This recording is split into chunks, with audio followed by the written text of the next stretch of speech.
উত্তর চব্বিশ পরগনার নীলগঞ্জ ফাঁড়ির কাছে বাজি থেকে লেগেছে আগুন। গতকাল প্রচুর নিষিদ্ধ শব্দবাজি উদ্ধার করে নীলগঞ্জ ফাঁড়ির পুলিশ এবং অতর্কিতে তাতে আগুন লেগে যায়।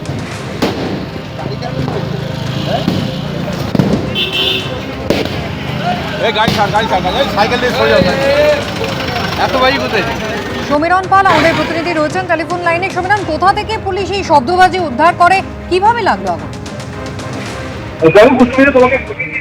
জায়গায় ঘটনাটি ঘটেছে, এটা হচ্ছে উত্তর চব্বিশ পরগনার বারাসাত পুলিশ জেলার দত্তপুকুর থানার অন্তর্গত নীলগঞ্জ পুলিশ ফাঁড়ি। আর এই নীলগঞ্জ পুলিশ ফাঁড়ির পুরো এলাকাটাতে প্রচুর ভাবে বেআইনি শব্দবাজি তৈরি হয় এবং তার জন্য পুলিশের পক্ষ থেকে লাগাতার তল্লাশি অভিযান চালানো হয় এবং এখানেই বিস্ফোরণ ঘটনা ঘটেছিল। এর আগে 2023 সালে 9 জনের মৃত্যু হয়েছিল এবং সেই ঘটনার পর থেকে লাগাতার পুলিশের পক্ষ থেকে তল্লাশি অভিযান চালানো হয় এবং গতকাল সন্ধ্যায় ঠিক একইভাবে নীলগঞ্জ পুলিশ ফাঁড়ি এলাকার বিস্তীর্ণ জায়গায় তল্লাশি চালিয়ে প্রচুর নিষিদ্ধ শব্দবাজি আটক করে নীলগঞ্জ ফাঁড়ির পুলিশ। এবং যেটা জানা যাচ্ছে পুলিশ সূত্রে, সেই সমস্ত নিষিদ্ধ শব্দবাজি এনে পুলিশ ক্যাম্পের কাছে অর্থাৎ ফাঁড়ির কাছে একটি জায়গায় জড়ো করে রাখা ছিল। আজ সকাল 6টা নাগাদ স্থানীয় বাসিন্দারা আচমকাই বিস্ফোরণের বিকট শব্দ শুনতে পান এবং তার পাশাপাশি গিয়ে দেখেন যে প্রচুর বাজি যেগুলো মজুত রাখা ছিল সেখানে আচমকাই আগুন লেগে গেছে। সেখানে বাজি ছিল এবং মনে করা হচ্ছে বারুদও থাকতে পারে। বিস্ফোরণের বিকট শব্দে এলাকার বাসিন্দারা আতঙ্কিত হয়ে পড়ে। খবর দেওয়া হয় দমকলকে। দমকলে 2টি ইঞ্জিন এসে পরিস্থিতি নিয়ন্ত্রণে আনে। এখন এই মুহূর্তে আগুন নিয়ন্ত্রণে, কিন্তু পুলিশ ফাঁড়ির সামনে প্রচুর পরিমাণে নিষিদ্ধ শব্দবাজি গতকাল উদ্ধার করে রাখা হয়েছিল। কিন্তু কি করে আগুন লাগলো সেই ঘটনা তদন্ত শুরু করেছে নীলগঞ্জ ফাঁড়ির পুলিশ। তবে প্রাথমিকভাবে মনে করা হচ্ছে যে মজুত রাখা এই সমস্ত উদ্ধার হওয়া মজুত করা যে নিষিদ্ধ শব্দবাজি তাদের মধ্যে চকলেট বোমা ছিল। সেই চকলেট বোমা পেটেই এই বিস্ফোরণ। পুরো বিষয়টি খতিয়ে দেখছে পুলিশ। তবে আচমকায় বারাসাত ব্যারাকপুর রোডের ধারে নীলগঞ্জ পুলিশ ফাঁড়িতে সকালবেলা অগ্নিকাণ্ড এবং বিস্ফোরণের ঘটনায় রীতিমতো চাঞ্চল্য ছড়িয়ে পড়ে। ধন্যবাদ সমীরণ। আমি ওখান থেকে দেখছি আগুন লেগেছে, তা আমি চিল্লাচিল্লি করছি। চিল্লাচিল্লি করার পরে এবার দেখছি যে পুরো আগুন লেগে গেছে। আর তখন বাজি ফুটেছে, তো চারিদিকে লোক সব উঠে গেছে। তখন আমি আমাদের বাড়ির লোককে বলছি তাড়াতাড়ি বেরো, এরম ধারা আগুন লেগে গেছে। আগুনটা মানে আপন ইচ্ছাই লেগে গেছে। টিনটা এখানে বসানো ছিল, তা ওই টিনের ওখানে থেকে আগুনটা টিঙে থেকে ধরার পরে তারপরে মিনিমাম 5 মিনিট মতন টিনটা জ্বলার পরে তারপরে ওই বাজির ইয়েতে গিয়ে জ্বলেছে। এমনি চারিদিকে বাজি আগুন টাগুন সব ছিটিয়ে গেছে। তখন আমরা ভয়তে ওইদিকে পালিয়ে গেছি। আব্দুর রহিম বকশীর বিরুদ্ধে রতুয়ায় সরকারি জমি দখলের অভিযোগ। কালীঘাট তৃণমূলের বিধায়কের বিরুদ্ধে রতুয়া থানায় অভিযোগ দায়ের হয়েছে। মালতীপুরের বিধায়কের বিরুদ্ধে অভিযোগ দায়ের আরএসপি জেলা সম্পাদকের।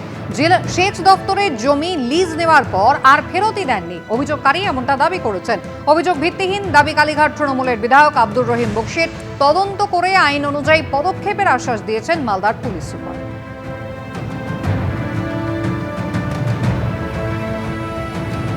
ডিস্ট্রিক্ট ম্যাজিস্ট্রেটকে, সেচ দপ্তরের মন্ত্রী জুয়েল মুর্মুকে এবং আমাদের জেলার এসপিকে আমি লিখিতভাবে জানিয়েছি।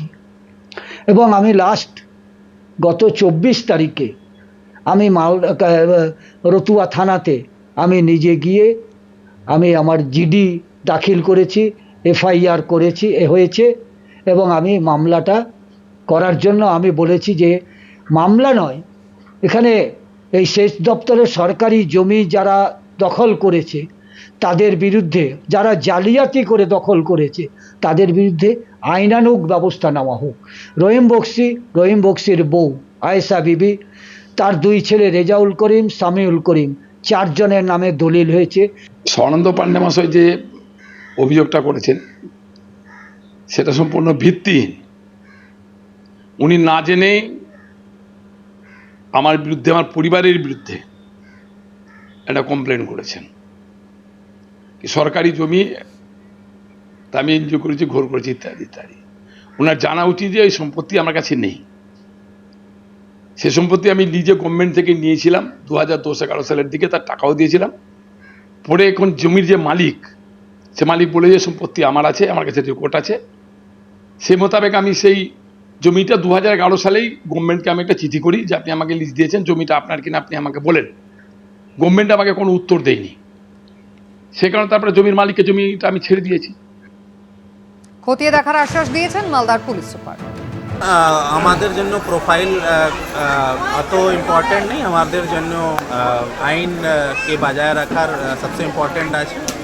যে কোনো প্রোফাইল হয়, যদি সামাজিক গতিবিধি করবে বা ইলিগাল অ্যাক্টিভিটির মধ্যে যুক্ত হবে, যদি কমপ্লেন আসবে আমরা ওটা কমপ্লেন রিসিভ করব, তদন্ত করব, তারপরে যে আইনগত ব্যবস্থা নেওয়া হবে আমরা নেব। ওনার বিরুদ্ধে যে কমপ্লেন এসেছে কি সরকারি জমিনটা দুরুপয়োগ করে বা নিজের কাগজ জালিয়াতি করে নিজের নামে করে দিয়েছেন, কিছু জায়গায় স্কুল বানাচ্ছেন বা কিছু কবজা করে রেখেছেন, এইরকম এলিগেশন এসেছে। এটা আমাদেরকে ব্যাপকভাবে খতিয়ে দেখতে হবে, বিভিন্ন ডিপার্টমেন্ট থেকে আমাদেরকে ডকুমেন্টস কালেক্ট করার দরকার আছে। আমরা প্রপার ইনভেস্টিগেশন করব, তারপরে যা ব্যবস্থা হবে। এবিপি আনন্দ, এগিয়ে থাকে, এগিয়ে রাখে।